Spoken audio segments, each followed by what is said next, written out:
आपके पास probability distribution का question है। Find the probability distribution of number of heads. ठीक है, क्वेश्चन के अंदर मैंने आपको गिवन किया है, मेंशन किया है कि find the probability distribution of number of heads when 3 coins are tossed. ठीक है, अब आपने इसकी प्रोबेबिलिटी डिस्ट्रीब्यूशन बनानी है। आपने सबसे पहले क्या करना है, 3 कॉइन टॉस करेंगे तो आपने सबसे पहले जो भी क्वेश्चन होगा आपने उसकी, मैंने आपको बताया कि 3 टाइप वो स्टेप्स हैं। फर्स्ट आपने उसकी सैंपल स्पेस बनानी है, देन उसके बाद आपने उसकी प्रोबेबिलिटी फाइंड करनी है, देन आप उसके बाद आपकी डिस्ट्रीब्यूशन बनेगी।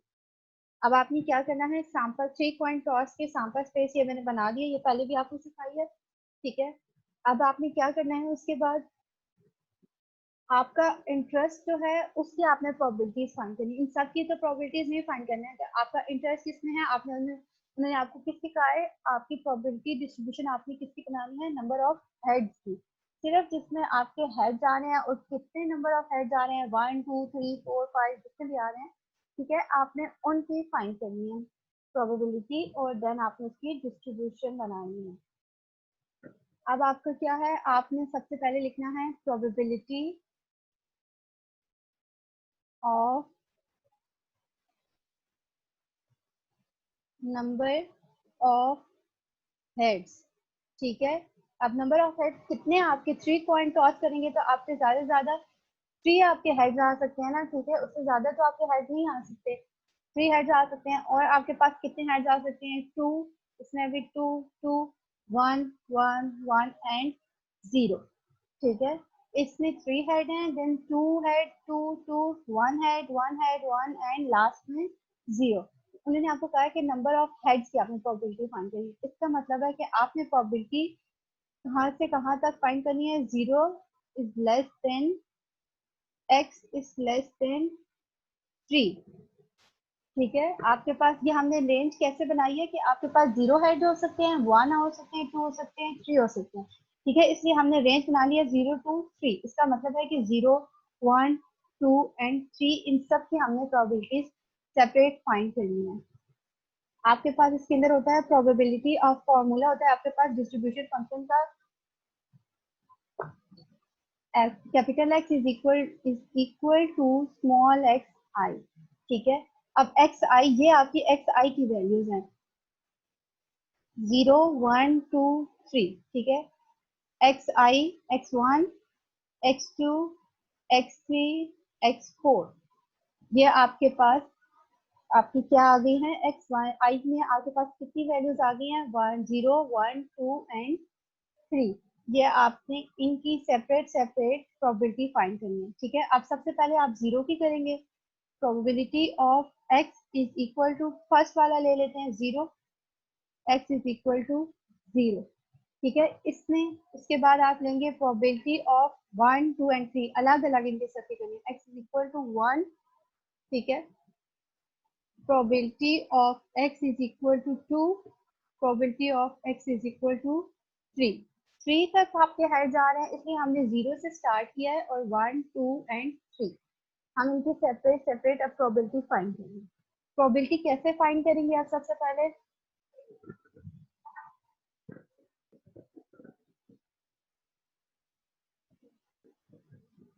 आपने इसके अंदर देखें लिखा हुआ है आपके पास x इज इक्वल टू 0, इसलिए अब पूरा सैंपल स्पेस है, इसमें से आपने देखना है कि कहाँ पे 0 हेड है, तो मतलब कि हेड है ही नहीं।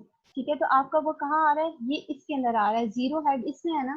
ठीक है, मतलब सारे 3 के 3 आपके पास क्या है, टेल। ये आपने ये वाला जो सेट है, इसको आपने इसमें से ये वाला आउटकम जो है आपने निकाल के इसके पास लिख देना है। ठीक है, ये एक आपका सबसेट बन जाएगा, टी टी टी। ये आपने सिर्फ एक उसमें से वैल्यू जिसमें आपके 0 हेड आ रहे थे वो आपने यहाँ पे लिख दिया। ठीक है, उसके बाद अब आपने देखना है 1, 1 में आपके कहाँ कहाँ पे आ रहे हैं, आपके 1 हेड आपके यहाँ पे आ रहे हैं, ये 3 आपकी है।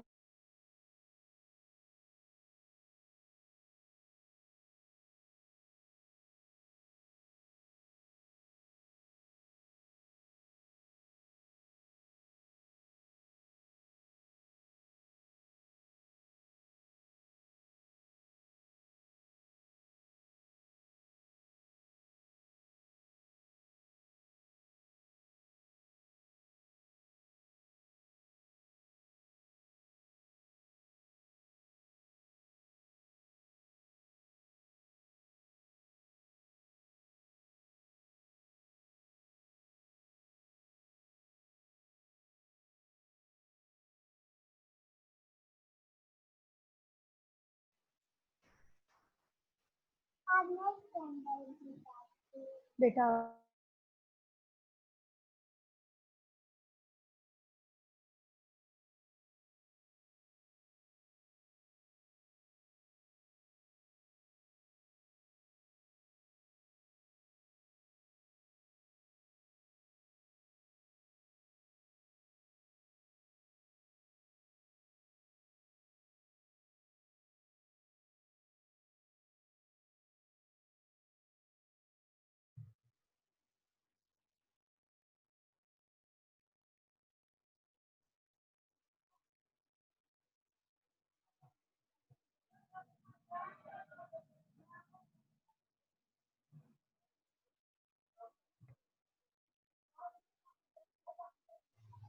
हाँ जी निसार बोले, आवाज नहीं आ रही थी।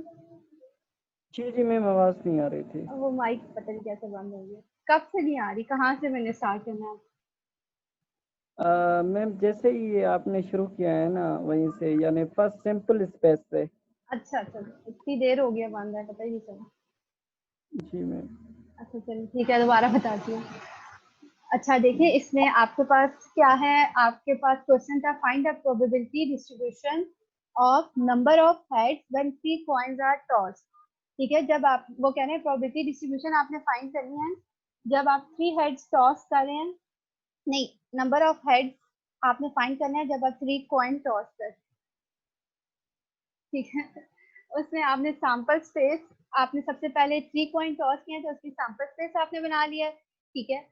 उसके बाद आपका सेकंड स्टेप है, आपने प्रोबेबिलिटी फाइंड करनी है। तो प्रोबेबिलिटी आपने किसकी, जिसमें आपका इंटरेस्ट होगा, इसमें आपका इंटरेस्ट है कि नंबर ऑफ हेड्स आपने इसकी प्रोबेबिलिटी डिस्ट्रीब्यूशन बनानी है, इसलिए हमने यहाँ पे लिख दिया नंबर ऑफ हेड्स। ये आपका सेकंड स्टेप, ठीक है। अब नंबर ऑफ हेड्स आपके पास कितने आ सकते हैं, ये जो हमने सैंपल स्पेस बनाई है इसमें हमने चेक किया था, हमारे पास 3, 2, 1 एंड 0 नंबर ऑफ हेड्स आ रहे हैं। तो हमने एक रेंज बना लिया 0 to 3, ठीक है।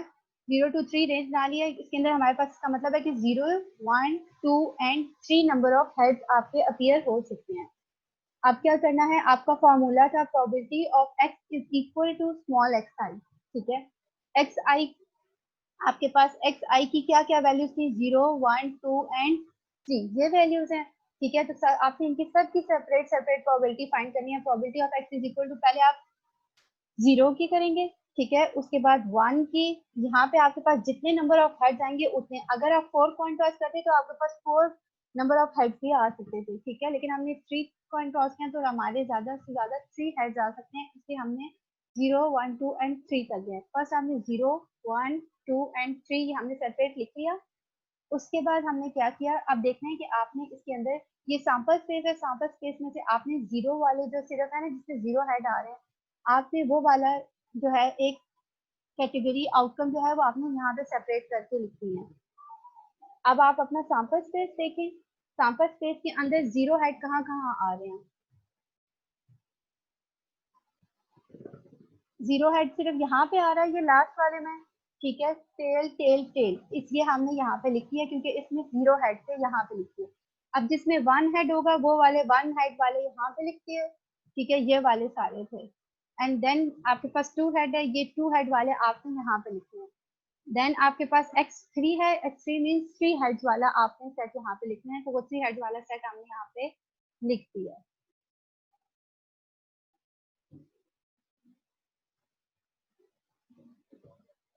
अब आपने क्या करना है, अभी हमने सिर्फ इनके सेट लिखे हैं, अब इनकी प्रोबेबिलिटी भी साथ साथ, क्योंकि प्रोबेबिलिटी यहाँ पे लिखा हुआ है, प्रोबेबिलिटी फाइंड कर रहे हैं, तो आपने क्या करना है, ये अब आपने प्रोबेबिलिटी प्रोबेबिलिटी जब आप फाइंड करना है करते हैं तो आपके पास क्या होता है, successive outcomes divided by total outcomes, ठीक है। Successive outcomes divided by total, ठीक है। तो सक्सेसिव कौन से होते हैं, जिसमें हमारा इंटरेस्ट होता है, हमारा इंटरेस्ट तो नंबर ऑफ हेड्स में है, उन्हीं के हमने यहाँ पे प्रोबेबिलिटीज निकालनी है। तो अब यहाँ पे हमारे पास क्या आएगा, इस सेट के अंदर हमारे पास एक ही कैटेगरी आई है, टेल टेल टेल की, तो इसका मतलब है ये 1 ही है ना पूरा, ये 1, ये एक है, ये ये 8 हमारे पास, ये 1, 2, 3, 4, 5, 6, 7, 8, टोटल 8 आउटकम से 8 में से 1 आउटकम में हमारे पास 0 हेड आया है, ठीक है। टोटल प्रोबेबिलिटी निकालते हैं तो नीचे आप टोटल लिखते हैं, 8 आ जाएगा, और ऊपर क्या लिखते हैं, सक्सेसिव, जिसमें हमारा इंटरेस्ट होता है। अब आपके पास 0 हेड है, जीरो हेड सिर्फ इसके अंदर ये 1 है, एक है इसके अंदर आ रहा है ना, इसलिए यहाँ पे हमारे पास 1/8 आ जाएगी इसकी प्रोबेबिलिटी। देन आप जब 1 की निकालेंगे, 1 की फाइंड करेंगे, तो आपके पास आप देखिए कितने हैं, ये 1 2 एंड 3 आउटकम्स हैं। ये वाले जो 3 थे, ये वाले, ठीक है, इन 3 में आपके पास 1 हेड आ रहा था, ठीक है। तो ये अब आपके पास नीचे तो टोटल तो आपका सैंपल स्पेस 8 किया गया ना, सैंपल स्पेस में जितनी वैल्यूज होती है वो आपका टोटल होगा, टोटल 8, ठीक है। और अब इस सेट के अंदर आपके पास कितने आउटकम्स आए हैं, 3/8 आपका आ जाएगा। जब probability of x is equal to 2 find करेंगे तो वो ये है 2 हेड्स वाला, ठीक है। अब इसमें भी आपके पास 1 2 एंड 3 आउटकम्स आए हैं, तो आपकी इसकी प्रोबेबिलिटी क्या हो जाएगी, 3/8। अब 1 हेड में भी आपके पास जैसे ये यहाँ पे 0 हेड में सिर्फ 1 आया था, एक आउटकम आया था 1/8, अब इसमें भी आपके पास सिर्फ एक ही आउटकम आया है, ठीक है। तो ये भी आपके पास क्या हो जाएगा, 1/8। एक दफा फिर रिपीट कर रही हूँ, आपने सबसे पहले सैंपल स्पेस बनानी है, फिर आपने देखना है आपका इंटरेस्ट किसमें है, उसकी आपने प्रोबेबिलिटी फाइंड करनी है। आपका हेड्स में इंटरेस्ट है, आपने फिर पहले फॉर्मूला लिखा general x is equal to x I, X I की जगह यहाँ पे ये x1 x2 x3 x4 है, तो x1 की वैल्यू क्या है, 0, देन 1 2 एंड 3। फिर आपने सैंपल स्पेस के अंदर से एक सबसेट निकालना है जिसमें आपके पास सिर्फ यहाँ पे जो नंबर होगा ना, आपने वो देखना है कि 0 हेड्स कहाँ कहाँ आ रहे हैं, तो यहाँ पे आ रहा था वो हमने लिख दिया। फिर 1 हेड जहाँ जहाँ आ रहे थे वो हमने इधर सेट बना लिया। फिर 2 हेड्स का हमने सेपरेट सेट बनाया and then separate set for 3 heads. Then आपने उसकी प्रोबेबिलिटीज फाइंड की। इसके अंदर 1 आउटकम था, इसके अंदर 3 एंड 1। ये अब हमने इनकी प्रोबेबिलिटीज फाइंड कर ली। अब आपने ये सारी जब चीजें फाइंड हो गई हैं, तो अब लास्ट में आपने थर्ड स्टेप क्या करना है, डिस्ट्रीब्यूशन। डिस्ट्रीब्यूशन अब कैसे बनेगी आपकी, अब आपका सारी चीजें फाइंड हो गई हैं, अब आपने सिंपल इनको लिखना है एक टेबल की फॉर्म में।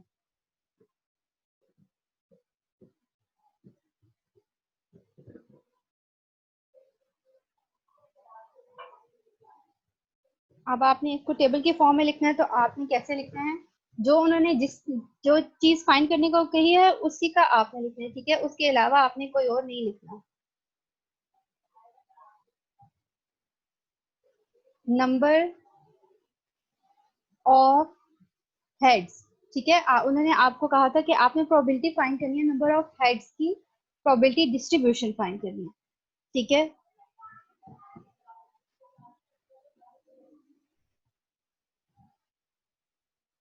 अब आपने क्या करना है, इसके आप वैल्यूज लिखेंगे। नंबर ऑफ हेड्स आपके पास क्या क्या थे, 0 हेड था, 1 2 एंड 3, ठीक है। उसके बाद आपने क्या करना होता है, ये आपका रेंडम वेरिएबल है, आप इसको x से डिनोट कर दें। x is equal to number of heads 0 1 2 and 3। Next आपके पास, अब हमने प्रोबेबिलिटीज फाइंड की हैं, आप इसको p ऑफ x से भी डिनोट कर सकते हैं, आप इसको स्मॉल f ऑफ x से भी डिनोट कर सकते हैं, ठीक है। प्रोबेबिलिटी ऑफ x भी कह सकते हैं, f ऑफ x भी कह सकते हैं, ठीक है। अब आपने इनकी प्रोबेबिलिटीज फाइंड की थी, वो क्या है आपकी प्रोबेबिलिटीज, यहाँ पे लिखती हूँ। इसकी 0 की प्रोबेबिलिटी हमने फाइंड की थी, तो 1/8 3/8 3/8 एंड 1/8, ठीक है। ये आ गया, ये हमारा बन गया हमारा टेबल। हर वैल्यू के कॉरेस्पॉन्डिंग उसकी प्रोबेबिलिटी हमने लिख ली, ठीक है। तो ये आपका बन गया प्रोबेबिलिटी डिस्ट्रीब्यूशन का टेबल, ठीक है। ये आपकी xi है, ठीक है, x1 small x2 small x3 small x4, और ये इनकी प्रोबेबिलिटीज हैं। तो ये आपकी क्या है, f of x1 small f of x2 small f of x3 small f of x4, ठीक है। आप इसको p of x1 p of x2 p of x3 and p of x4 भी लिख सकते हैं। ये आपकी डिस्ट्रीब्यूशन, पूरी प्रोबेबिलिटी डिस्ट्रीब्यूशन आपकी कंप्लीट होगी। ये आपकी सारी है डिस्क्रीट की, ठीक है। जब कंटिन्यूस आएगा तो उसमें आपके पास, मैंने आपको बताया, इंटीग्रेशन का साइन आएगा, लिमिट्स आपने इसके अंदर फाइंड, यहाँ पे आपको लिमिट दी होगी 0 to 2 या a to b, इंटीग्रेशन इस टाइप के आपके पास इसमें आ जाएंगे। इंटीग्रेशन डेरिवेशन इसमें इंक्लूड है।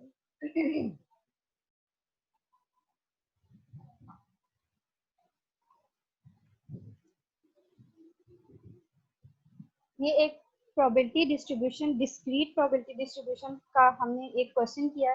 अब हम करते हैं इसके बाद कॉन्टिन्यूस प्रोबेबिलिटी डिस्ट्रीब्यूशन और उसका क्वेश्चन।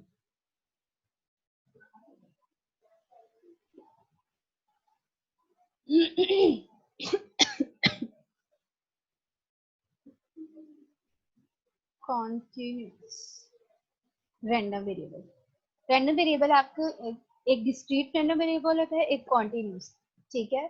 उसके बाद अब हमने डिस्क्रीट के प्रोबेबिलिटी डिस्ट्रीब्यूशन फाइंड किया है, अब हम कॉन्टिन्यूस की प्रोबेबिलिटी डिस्ट्रीब्यूशन हम फाइंड करेंगे। सबसे पहले आपके पास इसका फॉर्मूला लिख लेते हैं।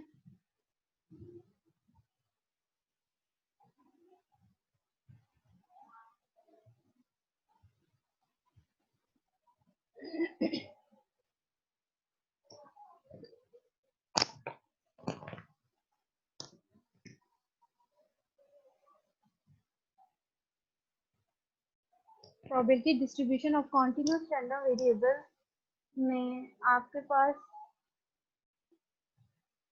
फॉर्मूला है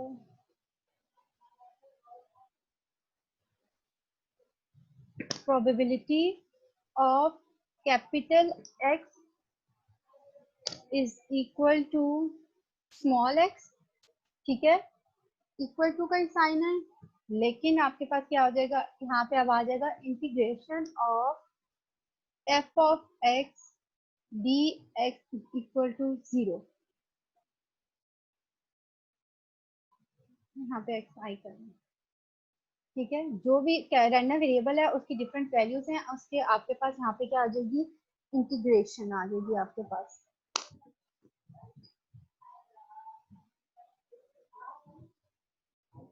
इसकी आपके पास दो प्रॉपर्टीज हैं, ठीक है। कॉन्टिन्यूस की, डिस्क्रीट की भी आपके पास दो प्रॉपर्टीज थी। अब इसके अंदर भी आपके पास कॉन्टिन्यूस की भी आपके पीडीएफ की, इसकी फंक्शन की आपके पास क्या है, प्रॉपर्टीज हैं, टू प्रॉपर्टीज हैं। इसमें फर्स्ट प्रॉपर्टी है आपकी f of x is greater than equal to 0, f of x, ठीक है। जब हमने डिस्क्रीट किया था उसमें भी फर्स्ट यही थी, ठीक है। डिस्क्रीट यहाँ पे मैं आपको डिस्क्रीट का भी साथ से दोबारा से लिखती हूँ ताकि आपको याद रहे। Probability of x is equal to x i is equal to f of x is greater than equal to, ये एफ फर्स्ट आपकी प्रॉपर्टी थी इसमें, f of x is greater than equal to 0, इसमें भी यही थी। अब इसमें सेकंड आपके पास क्या है, कॉन्टिन्यूस के अंदर integration of f of x dx is equal to 1। अब इंटीग्रेशन है, साइन है, ठीक है। इसका मतलब है कि इसकी लिमिट भी आपके पास होगी, तो इसकी लिमिट है आपके पास minus infinity to plus infinity, minus infinity to plus infinity, F of x D x is equal to 1। और इसमें आपके पास डिस्क्रीट में आपके पास सेकंड प्रॉपर्टी क्या थी, समेशन का साइन था आपके पास डिस्क्रीट में, summation f of x is equal to 1, ये था ना आपके पास। अब आप इसका करते हैं, हम करते हैं इसका क्वेश्चन करते हैं।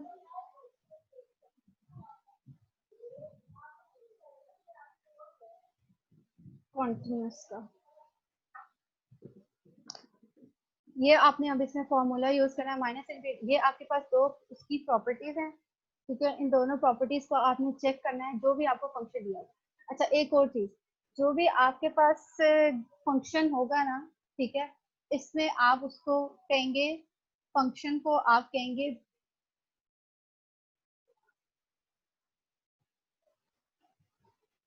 प्रोबेबिलिटी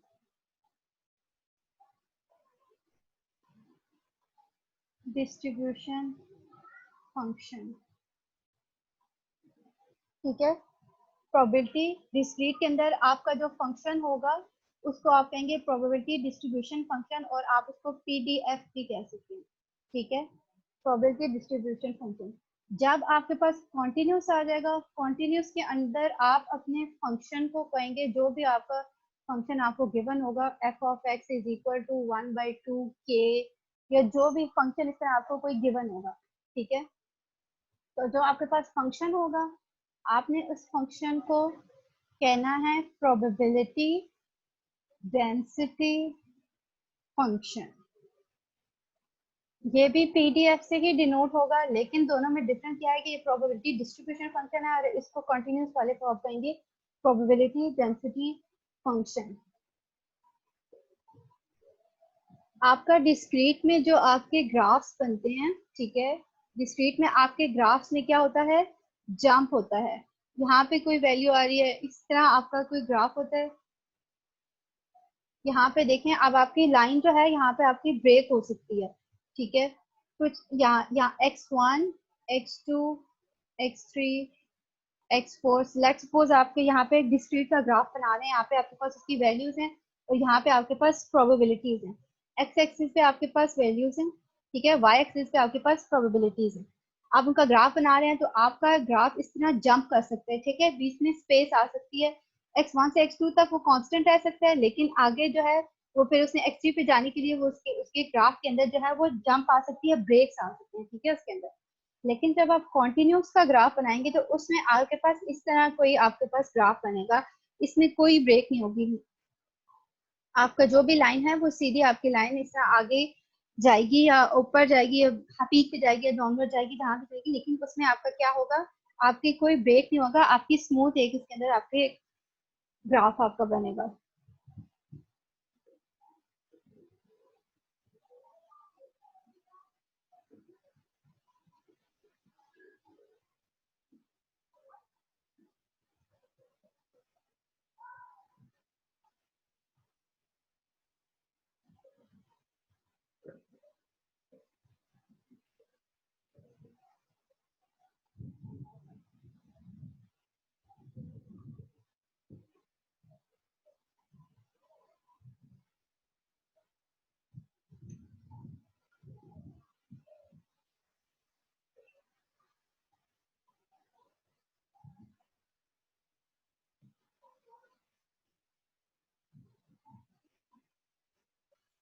डिस्क्रीट में आपने फाइंड किया था डिस्ट्रीब्यूशन फंक्शन, ठीक है, आपने उसको डिनोट किया था डिस्ट्रीब्यूशन फंक्शन को कैपिटल एफ ऑफ एक्स से।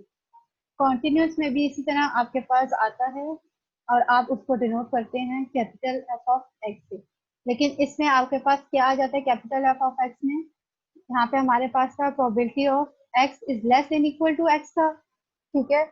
इसके अंदर आपके पास था less than equal to x, और इसके अंदर आपके पास अब इंटीग्रेशन का साइन आ जाएगा, integration of f of x D x, ठीक है। और इसमें आपके पास लिमिट होगी माइनस इंफिनिटी टू एक्स।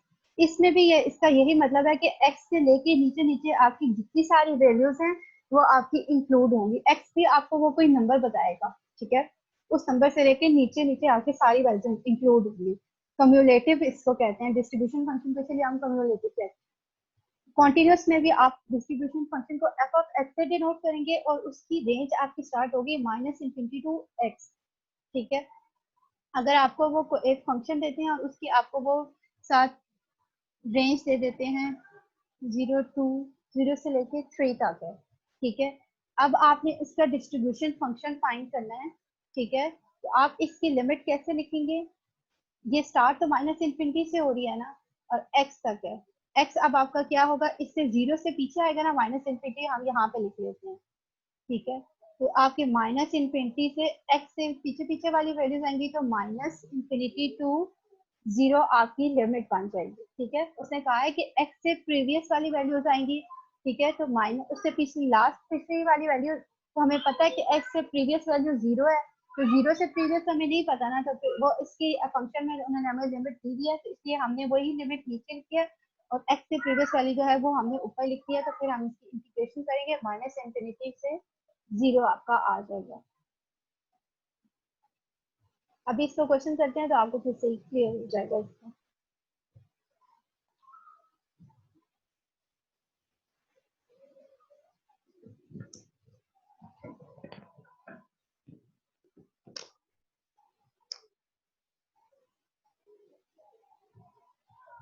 आपके पास क्वेश्चन है find the value of find the value of k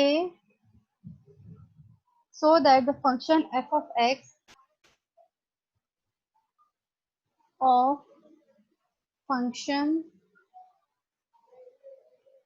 f of x function को आप f of x से डिनोट करेंगे may be our density function।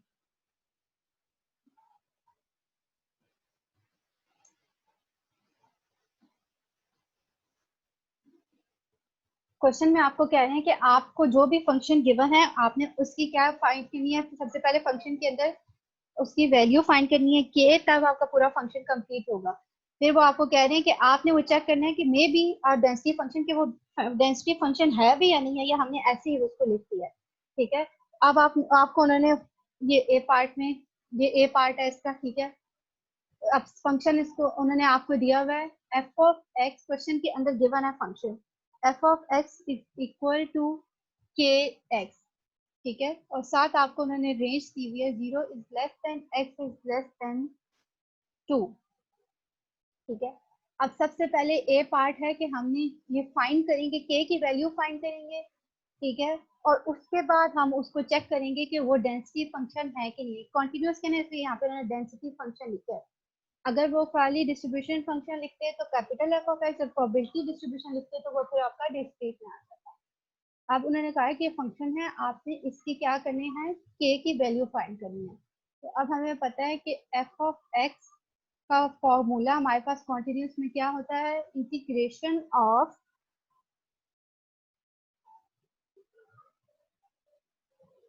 Minus infinity to plus infinity F of x D x is equal to 1। ये हमारे पास property है ना, equal to 1। जब तक आपका ये प्रॉपर्टी में इक्वल टू 1 नहीं आएगा, ठीक है, तब तक ये आपका डेंसिटी फंक्शन नहीं होगा। हमारे पास दो प्रॉपर्टी थी, f of x is greater than equal to 0, एक ये थी और एक हमारे पास ये है। ये हमारी प्रॉपर्टी जब तक इक्वल टू 1 हमारे पास नहीं आएगा, तब तक हमारा ये डेंसिटी फंक्शन नहीं होगा। अगर हमारे पास कोई और वैल्यू आ जाती है तो इसका मतलब है 0.5 भी अगर आ जाती है, 1 से कम या 1 से ज्यादा आ जाती है, तो वो आपका डेंसिटी फंक्शन नहीं होगा, ठीक है। अब आपने इसको सबसे पहले फाइंड करना है, के की वैल्यू आप सबसे पहले फाइंड करेंगे। अब आपने के की वैल्यू, ये फंक्शन है, ठीक है, f of x is equal to minus infinity to plus infinity, ये है, ठीक है। एफ ऑफ एक्स क्या है, के एक्स, ये एफ ऑफ एक्स की वैल्यू है, ये हम डाल देंगे के ऑफ एक्स। नेक्स्ट आगे डी ऑफ एक्स फॉर्मूले का, ठीक है। अब आपने क्या करना है, आपने लिमिट इसकी चेक करनी है, लिमिट देखना है अब आपकी कैसे बनानी है। 0 is less than x is less than equal to 2, ये आपको उन्होंने लिमिट दी हुई है ना, ठीक है। अब उन्होंने कहा है माइनस इंफिनिटी से प्लस इंफिनिटी तक आपने करना है। तो 0 से पहले आपकी क्या आएगी, माइनस इंफिनिटी यहाँ पे लाई करेगी, प्लस इंफिनिटी 2 के बाद लाई करेगी, ठीक है, यहाँ पे लाई करेगी। अब आपने की लिमिट्स जो है वो डिवाइड हो जाएंगी, पहले माइनस इंफिनिटी टू 0, ठीक है, उसके बाद 0 to 2 and then 2 to plus infinity, आपके तीन आपके पास साइंस आ जाएंगे, ठीक है। माइनस इंफिनिटी टू 0 के ऑफ एक्स डी एक्स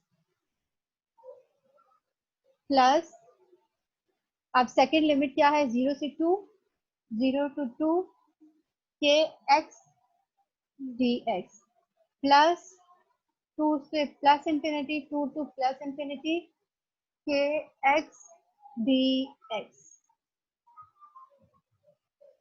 दोबारा से आपको रिपीट कर रही हूँ, इसने आपको फंक्शन दिया हुआ है, फंक्शन का वो कह रहे हैं कि आपकी के वैल्यू फाइंड करनी है और आपने बताना है कि ये डेंसिटी फंक्शन है या नहीं है। डेंसिटी फंक्शन आपको कैसे पता चलेगा है या नहीं है, कि आप उसकी ये प्रॉपर्टी, सेकंड वाली प्रॉपर्टी चेक करेंगे कि वो इक्वल टू 1 है कि नहीं है। और इसकी प्रॉपर्टी की लिमिट है minus infinity to plus infinity. जो भी फंक्शन है आप उसके ऊपर ये लिमिट लगाएंगे तो उसका आंसर इक्वल टू 1 आएगा, जिसका मतलब है आपको प्रोबेबिलिटी होगी। अब हमने फंक्शन लिखा, उसके ऊपर लिमिट लगाई, लिमिट अब हमें ये भी तो उन्होंने रेंज दी है ना, माइनस इंफिनिटी प्लस इंफिनिटी डालेंगे तो इंफिनिटी इंफिनिटी अगर हम डालते रहेंगे तो हमारा तो कोई आंसर नहीं आएगा। तो ये लिमिट उन्होंने हमें इसीलिए दी हुई है ताकि हम इसको यूज करें, अब हमने क्या किया कि जो 0 से पहले माइनस की लिमिट आ रही थी, और जाहिर बात है प्लस इंफिनिटी जो है आगे आएगा, तो वो हमने +2 के बाद रखी। अब हमारी लिमिट जो है वो डिवाइड हो गई, -infinity to 0, 0 to 2 and 2 to plus infinity. हमारे अब थ्री इंटीग्रल्स में हमारी जो है वो लिमिट जो है वो डिवाइड होगी। अब हम इसको आगे सॉल्व करेंगे। वो हमारा सेशन एंड हो गया। अब हम नेक्स्ट सेशन में इसको आगे सॉल्व करते हैं।